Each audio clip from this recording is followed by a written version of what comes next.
Tuna BBT. Imesemwa mambo mengi sana.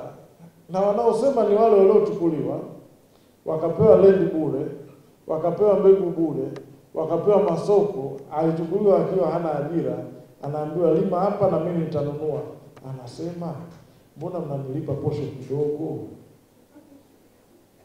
Hakuwa na posho na hakuwa na cash. Kwa sana opportunity, tufahamu nchi hii lazima ianze kujengwa na sisi wenyewe.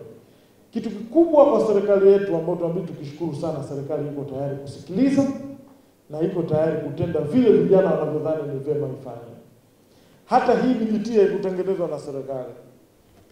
Mheshimiwa Rais aliposema kwamba anataka program ya BBT Kirenga ni shahidi, tuliunda timu ya watu vijana, wengine wako serikalini, walio kwenye sekta binafsi, wengine ni maarufu sana, na wengine wanafanya kilimo, na wabunge, na baadhi ya watu tofauti. Tukawaambia tutengeneze programu ambayo ina reflect mahitaji yenu.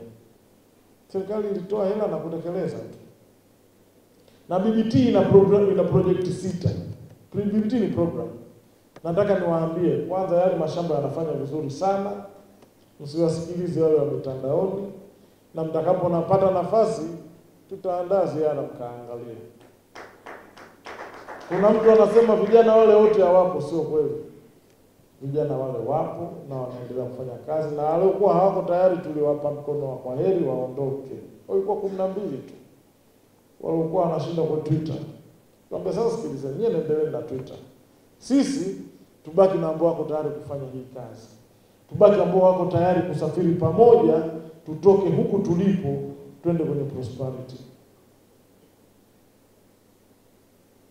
Na tutaendelea kufanya hivyo, kuhakikisha yeyote ambaye yuko tayari tutashirikiana naye.